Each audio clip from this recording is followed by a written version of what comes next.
आज के पीढ़ी के बच्चों में आज जिस कदर क्रेज़ है कार्टून्स का, उसी तरह आज के कार्टून्स डोरेमोन, पोकेमॉन और छोटा भीम जैसे कैरेक्टर्स उन बच्चों के काल्पनिक दुनिया में उनके लिए सुपर हीरो या सुपर ह्यूमन ही है।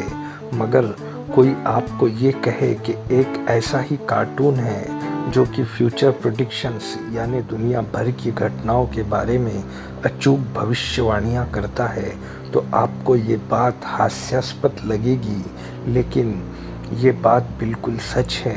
एक ऐसा कार्टून भी है जो काल्पनिक दुनिया में नहीं बल्कि वास्तविक दुनिया में जहां हम जी रहे हैं, वहां उस कार्टून को वाकई में सुपर हीरो माना जाए तो कुछ गलत नहीं होगा, क्योंकि ये कार्टून इतना असाधारण है और रहस्यमयी है जो करता है दुनिया भर की घटनाओं की सटीक भविष्यवाणी। नेत्रादमस ने भी की थी कई सटीक भविष्यवाणियाँ जो कि कई सौ साल बाद एक एक कर सच साबित हुई। मगर नेत्रादमस एक इंसान थे, उन जैसे दिग्गज भविष्यवक्ता जिन्होंने कई वर्षों तक किया होगा भविष्य शास्त्र का अभ्यास और कई वर्षों की कड़ी मेहनत और तपस्या के बाद ये हुनर उनमें आया होगा कि वो इतनी सटीक भविष्यवाणियाँ कर पाए। मगर ये तो कार्टून का एक फिक्शनस कैरेक्टर मात्र है जिसने कई ऐसी सटीक भविष्यवाणियाँ वर्षों पहले ही कर दी थी। और इतना ही नहीं, आज देश और दुनिया जिस महामारी से बेतहाशा परेशान है वो है कोरोना वायरस। उसी के बारे में इस कार्टून ने आज से कई वर्षों पहले ही भविष्यवाणी कर दी थी। और उसके अलावा दुनिया की कई बड़ी घटनाएं और अमेरिका जैसे देश के आगे चलकर बनने वाले प्रेसिडेंट तथा नोबेल प्राइज़ विनर लोगों के नाम ये कार्टून इतनी सटीकता से बता चुका है कि उस वक्त उन लोगों ने कौन से कपड़े पहने होंगे इसका वर्णन तक ये कार्टून सालों पहले ही कर चुका है। उसके बाद आज तक उनमें से कई भविष्यवाणियाँ सच साबित हुई है। दरअसल ये कार्टून है द सिम्पसन्स नामक एक अमेरिकी कार्टून टीवी शो जो 17 दिसंबर 1989 से शुरू हुआ था और अब तक जिसके 30 सीज़न आ चुके हैं, तो 31 और 32वें सीज़न की प्लानिंग हो चुकी है। और इस कार्टून ने अपने 30 सीज़न में 25 से ज़्यादा ऐसी भविष्यवाणियाँ की है जो कि आज तक सच साबित हुई है। क्या ये इत्तेफाक है या फिर कुछ वजह है इसके पीछे? क्या भविष्यवाणी की इस कार्टून ने, यही बताने वाले हैं हम आज की इस वीडियो में। पूरी जानकारी के लिए वीडियो को आखिर तक देखिए। अगर आप हमारे चैनल पर नए हो तो प्लीज़ हमारे चैनल को सब्सक्राइब कीजिए और पास दिए गए नोटिफिकेशन बेल को ऑन कीजिए।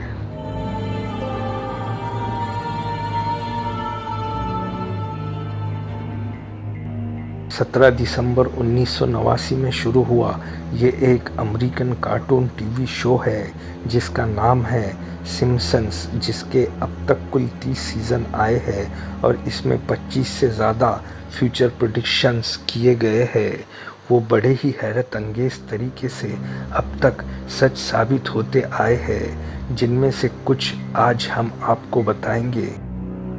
कोरोना वायरस, जिसके बारे में इस कार्टून सीरीज़ में पहले ही दिखाया गया था। जिस तरह का आज ये वायरस फैल रहा है, ठीक उसी तरह के सिचुएशन की झलक उस एपिसोड में दिखाई गई थी जिसका नाम ओसाका फ्लू बताया गया था।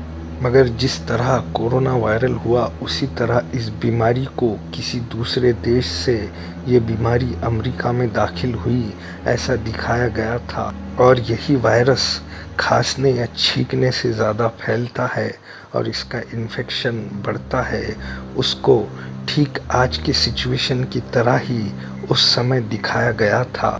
इसी के साथ 2014 में फैली इबोला वायरस जैसी बीमारी को तो एग्जैक्टली उसी नाम के साथ इस कार्टून में दिखाया गया था, और वो भी 2014 से 17 साल पहले 1997 में, जब कोई इबोला वायरस का नाम तक नहीं जानता था।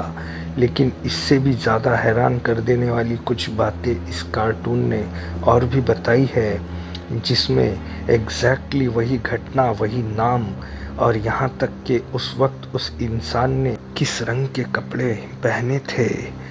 जो घटना थी अमेरिकन प्रेसिडेंट, अभी अमेरिका के प्रेसिडेंट डोनाल्ड ट्रंप जो है, वो सिम्पसन में सन 2000 में ही 11वें सीज़न के 17वें एपिसोड में ट्रंप नाम के एक आदमी को अमेरिका का प्रेसिडेंट दिखाया गया था, जिसमें दिखाया गया जो कैरेक्टर देखने में भी आज के प्रेसिडेंट ट्रंप की तरह ही जिसका लुक दिखाया गया है। इस फ्रेम को देखिए जिसमें प्रेसिडेंट का नाम और उसका फॉन्ट, यहाँ तक कपड़े और टाई का रंग भी और बैकग्राउंड बड़ी ही हैरत अंगेज ढंग से काफ़ी मिलता जुलता दिखाया गया है। इतना ही नहीं, इस फ्रेम में जहाँ प्रेसिडेंट सीढ़ियों से उतरते दिखाई दे रहे हैं, तो वहीं इसी फ्रेम में भी वही दृश्य एग्जैक्टली दिखाया गया है। उसी के साथ साथ सीढ़ियों के पास खड़े आदमी के हाथ का ये बोर्ड नीचे गिरता हुआ दिखाई देता है, तो यहाँ भी वही घटना हूबहू दिखाई गई है। इसके अलावा भी इस दृश्य की समानता को भी आप देख सकते हो। ये बात काफ़ी हैरान कर देती है कि आखिर इतने छोटे छोटे बातों में इतनी समानता कैसे हो सकती है।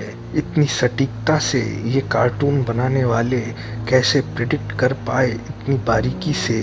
क्या वजह है इसकी? क्या इसके पीछे कोई राज है या फिर ये सिर्फ एक इत्तेफाक ही हो सकता है?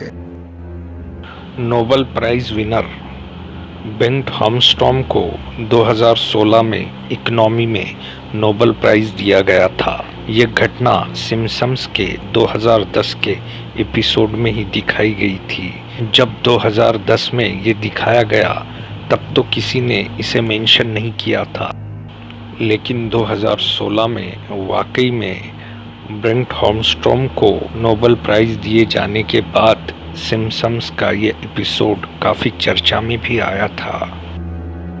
हिग्स बोसॉन गॉड पार्टिकल की खोज, जहां गॉड पार्टिकल के बारे में वैज्ञानिकों ने 2012 में खोज की थी, उसी के इक्वेशन को सिम्पसन्स के 10वें सीज़न के दूसरे एपिसोड में ही दिखाया गया था, जो कि 1998 में आया था। जब 2012 में वैज्ञानिकों ने हिग्स बोसॉन यानी कि गॉड पार्टिकल की खोज कर ली, तब ये बात सामने आई कि गॉड पार्टिकल के मास को कैलकुलेट कर जो मैथमेटिकल इक्वेशन निकल कर सामने आता है, वो बिल्कुल वही है जो सिम्पसन्स के 1998 के एपिसोड में दिखाया गया था। किसी का नाम या कपड़ों की समानता होना ये तो खैर माना भी जा सकता है कि कोई इत्तेफाक हो, मगर वैज्ञानिक खोज के इतने जटिल मैथमेटिक्स के इक्वेशन में इतनी सटीक समानता होना,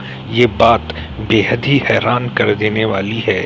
यूँ तो इसके मेकर्स द्वारा इन सब बातों को केवल एक संयोग मात्र बताया गया है, और यूँ तो कोई कार्टून या टीवी शो सिर्फ मनोरंजन के लिए ही होते हैं, मगर ये दुनिया का एक ऐसा शो है जो मनोरंजन के साथ साथ फ्यूचर प्रेडिक्शंस की बातों से इंसानों के सोच को ही बदल कर रख देता है। उम्मीद है कि इस वीडियो में से आपको कुछ न कुछ इन्फॉर्मेशन ज़रूर मिली होगी। अगर आपको ये वीडियो अच्छी लगी तो प्लीज़ हमारे चैनल को लाइक, शेयर और सब्सक्राइब कीजिए और पास दिए गए नोटिफिकेशन बेल को ऑन कीजिए।